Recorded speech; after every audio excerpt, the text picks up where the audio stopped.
వరంగల్, ఖమ్మం, నల్గొండ పట్టభద్రుల ఎన్నికలు మాత్రం ఈ నెల 27 తారీఖున జరగబోతున్నాయి. ఇందులో భాగంగా ఇప్పటికే 53 మంది అభ్యర్థుల బరిలో ఉన్నారు. ప్రస్తుతానికి మనతో పాటు కాంగ్రెస్ ఎమ్మెల్సీ అభ్యర్థి తిమ్మల మల్లన్న గారు వాళ్ళు అడిగి తెలుసుకున్నాం. అన్న నమస్తే.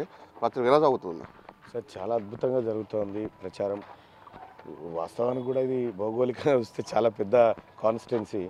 అక్కడ నాగార్జున సాగర్ నుంచి ఇక్కడ ఏటూరు నాగారం వరకు, తర్వాత ఇక్కడ భద్రాచలం నుంచి అటు కొండమడుగు వరకు ఒక చాలా పెద్ద కాన్స్టిట్యున్సీ. 34 అసెంబ్లీ నియోజకవర్గాలు కవర్ అయితే అయినప్పటికీ తక్కువ సమయం ఉంది. ఉన్న పార్లమెంట్ ఎన్నికలు ముగిసినటువంటి సందర్భంలో అతి తక్కువ సమయం మా ముంగట్టున్నప్పటికీ మ్యాక్సిమం అంతటా కవర్ చేయడం కోసం విస్తృతంగా మా క్యాడర్తో కలిసి ముందుకు పోతూ ఉన్నాం. మ్యాక్సిమం పట్టభద్రులను కలిసేటువంటి ప్రయత్నం చేస్తూ ఉన్నాం. అయితే పోయినసారిలాగా కాకుండా ఈసారి పట్టభద్రులు ముందే డిసైడ్ అయిపోయి ఉన్నారు కాబట్టి కొద్దిగా మా పైన బడ్డం తగ్గుతూ ఉంది. ఈసారి ఎట్టి పరిస్థితిలో మళ్ళీ పోయినసారి అన్యాయం జరిగింది. ఈసారి ఖచ్చితంగా మొదటి ప్రాధాన్యత ఓట్లోనే నువ్వు విజయం సాధించాలని ప్రజలంతా ఆకాంక్షతో ఉన్నారు. వాళ్ళందరికీ కృతజ్ఞతలు తెలియజేస్తూ ఉన్నాం.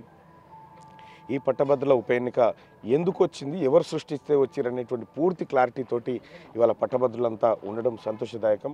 మేము ఎక్కువ చెప్పడం కాదు, మాకే వాళ్ళు చెప్తా ఉన్నారు ఇది జరిగింది అని చెప్తా ఉన్నారు. కాబట్టి ఈ పట్టభద్రుల ఉప ఎన్నికల్లో ప్రచారం ఓవైపు ప్రజల నుంచి, ఓవైపు మా నుంచి కలిసికట్టుగా మంచిగానే సాగుతుంది. ఓవైపు అంటే బీఆర్ఎస్ కానీ ఇటు బీజేపీ కానీ తీర్మానం వల్ల ఒక చీటర్ మీ యొక్క 56 కేసులు ఉన్నవి, అంటే కిడ్నాపర్ జైలుకు పోయి వచ్చిన వ్యక్తి కావాలా, మనకి సంబంధించిన గోల్డ్ మెడల్ సాధించిన బిట్స్ పిల్లని సాధించిన ఆ ముఖ్య వ్యక్తి అని చెప్పేసి ఒక ప్రచారంలో జోరుగా చదువుతుంది. వాళ్ళది ఏ విధంగా చూస్తారు? అంటే అబద్ధానికి నేను ఎప్పుడు సమాధానం చెప్పాను, కానీ సరే మీరు అడుగుతారు కాబట్టి ఒక మాట. ఈ నెల 27 దాకా ఛాన్స్ ఉంది. ఈ బిగ్ టీవీ ద్వారా నేను ఛాలెంజ్ చేస్తున్నాను. ఈ నెల 27 దాకా ఛాన్సు ఎన్నికలు.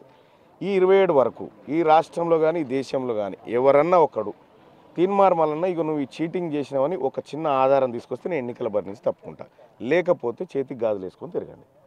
సేమ్ టైం జేడీ లక్ష్మణారాయణ కూడా చెప్తున్నాడు రాకేష్ రెడ్డికి ఒకటి అని చెప్పేసి ఆయన విషయం. ఇక ఆయన ముచ్చట నాకేందుకు, ఆయన ఏ పిల్లనే గతి లేదు ఆయనకి. ఈడికొచ్చి ఆయన ఈడు చెప్తే ఒడినాలే. ఈడ తిరిగేటోళ్ళు చెప్తేనే ఎవరు బీఆర్ఎస్ కోటి ఏమంటే ఎత్తలేరు. ఇక ఆంధ్ర నుంచి వస్తాడా అభ్యర్థి, అమెరికా నుంచి ప్రచార కార్యదర్శి, ఆంధ్ర నుంచి వాళ్ళ పరిస్థితి గట్లుంది.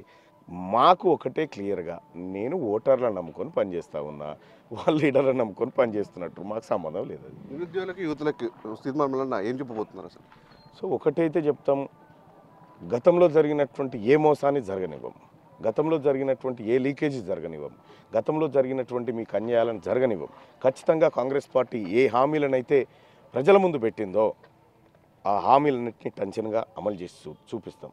ఇక రెండో విషయం, కేటీ రామారావుకు మా అభ్యర్థి కోటేమని చెప్పడానికి అంశం లేదు కాబట్టి అవతలోడు మంచోడు కాదు. నువ్వు ఏం చేస్తావురా చెప్పురా భయ్, ఎందుకు వచ్చిందిరా ఉప ఎన్నికంటే లే మల్లన్న మంచోడు కాదు. నిజంగానే వాడు చెప్తావన్నా, వాడి నా ప్రచార కార్యదర్శి తిరుగుతూ ఉన్నాడు.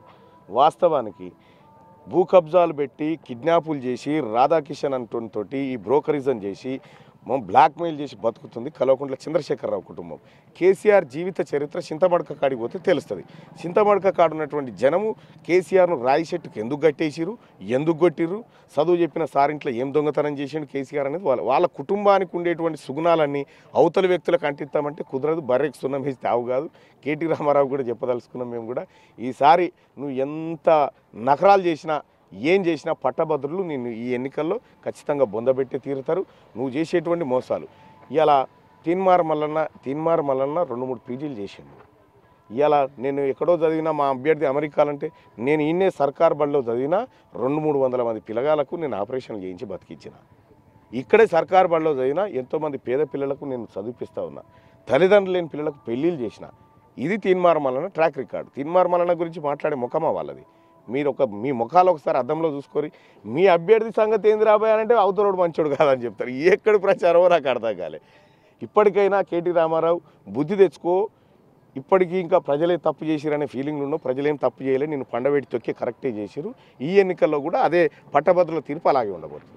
ఇద్దరికైతే ఈ నెల 27 జరిగే పట్టభద్రుల ఎన్నికల్లో పట్టభద్రులు మొత్తం పట్టం కట్టడం సిద్ధంగా ఉందని, సేమ్ టైం నిరుద్యోగులకు సంబంధించిన యువతకు సంబంధించిన విషయంలో కూడా ప్రజాగంతుగానే ప్రశ్నిస్తామని చెప్పేసి తీర్మానం చెప్తున్న పరిస్థితి ఉంది. ఇది ఇక్కడ పరిస్థితి. వీళ్ళంతా మధ్య big TV, Mahabubabad. For more videos like this, subscribe Big TV channel.